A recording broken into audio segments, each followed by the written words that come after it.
کا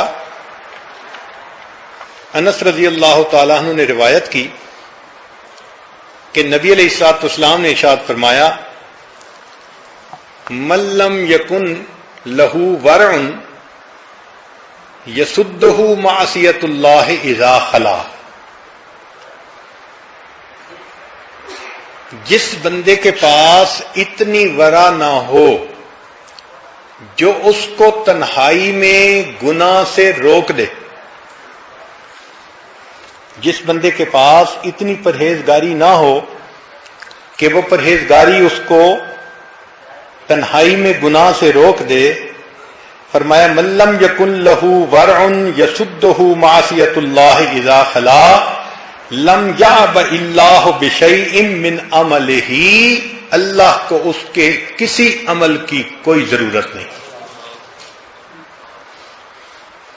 جس بندے میں اتنی پرہیزگاری نہیں کہ وہ تنہائی میں گناہ سے بچ سکے، اب جلوت میں کیے ہوئے اس کے کسی عمل کی اللہ کو کوئی ضرورت نہیں۔ ایسے لگتا ہے کہ جلوت کے عمل منہ پہ مار دیں گے اگر خلوت میں اس بندے کے اندر خوف خدا نہیں ہوگا۔ اب یہ حدیث مبارکہ جب پڑھتے ہیں نا تو ڈر لگتا ہے۔ سوچئے، اللہ اکبر،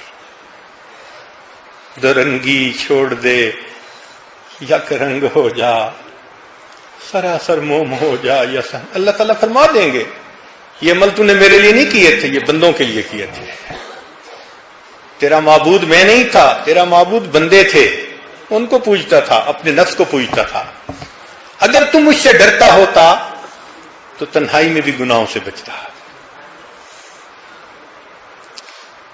اس لیے علماء نے لکھا ہے کہ دو صراط ہیں، ایک دنیا میں ہے، ایک آخرت میں ہے۔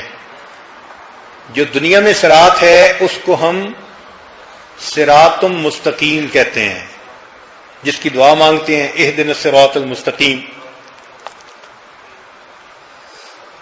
قرآن مجید میں اللہ فرماتے ہیں ھذا صراط مستقیم۔ تو ایک دنیا کی صراط ہے اور ایک آخرت میں پل صراط ہے۔ تو مشائخ نے لکھا کہ جو بندہ یہ دیکھنا چاہے کہ میں قیامت کے دن پل صراط سے بسلامت نکل جاؤں گا یا نہیں، وہ یہ دیکھے کہ دنیا میں وہ شریعت کے صراط سے کتنی بار پھسلتا ہے۔ جب تم نے گناہ کر لیا پھسل گئے، اس کا مطلب وہاں بھی پھسلو گے، یہاں پھسل رہے ہو وہاں بھی پھسلو گے، پھسلے بغیر وہاں سے گزر نہیں سکتے۔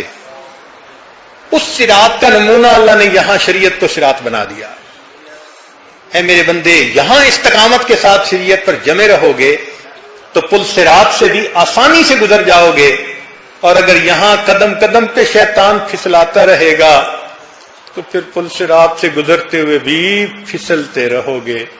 وَإِن مِّنكُمْ إِلَّا وَارِدُهَا كَانَ عَلَى رَبِّكَ حَتْمًا مَّقْضِيًّا ثُمَّ نُنَجِّي الَّذِينَ اتَّقَوْا۔ دیکھا، جو تنہائی میں گناہوں سے بچنے والے ہوں گے ان کو ہم نجات دیں گے۔ وَذَرُ الظَّالِمِينَ فِيهَا جِثِيًّا، باقی ہوں گے ان کو جہنم میں اودے منہ پھینک دیں گے۔ اللہ اکبر۔ پھر اس دن کی ذلت انسان برداشت نہیں کر سکے گا۔ اس لیے شیخ عبد القادر جیلانی رحمۃ اللہ علیہ اللہ سے دعا مانگتے رہے، اے اللہ میری توبہ قبول فرما لیجئے، قبول فرما لیجئے، قبول فرما لیجئے۔ اور پھر بالآخر یہ دعا کہنے لگے، اے اللہ اگر آپ نے فیصلہ کر لیا میری توبہ کو قبول نہیں کرنا، اللہ پھر قیامت کے دن مجھے اندھا کھڑا کر دینا تاکہ تیرے نیک لوگوں کے سامنے مجھے شرمندگی نہ ہو۔ اللہ اگر آپ نے توبہ کو قبول نہیں کرنا تو پھر قیامت کے دن مجھے اندھا کھڑا کر دینا تاکہ تیرے اہل اللہ مشائخ اللہ ان کے سامنے مجھے قیامت کے دن شرمندگی نہ ہو۔ اللہ اکبر۔ اس لیے علامہ اقبال نے کہا تو غنی اظہر دو عالم من فقیر، اللہ تو دو عالم سے غنی ہے، میں فقیر ہوں، روز محشر عذرہائے من پذیر، اللہ قیامت کے دن میرے عذروں کو قبول فرما لینا. گر تمی بینی حسابم ناگزیر، اور اگر آپ فیصلہ کر لیں کہ حساب لازمی لینا ہے، از نگاہ مصطفیٰ پنہا بگی، اللہ مصطفیٰ کریم سے میرا حساب اچھل لینا. مجھے کالی کملی والے کے سامنے شرمندگی نہ ہو. مجھے آقا یہ نہ کہے تو نے میرے آنسوؤں کی قدر نہ کی. میں راتوں کو دعائیں مانگتا تھا، تو نے میری آہوں کی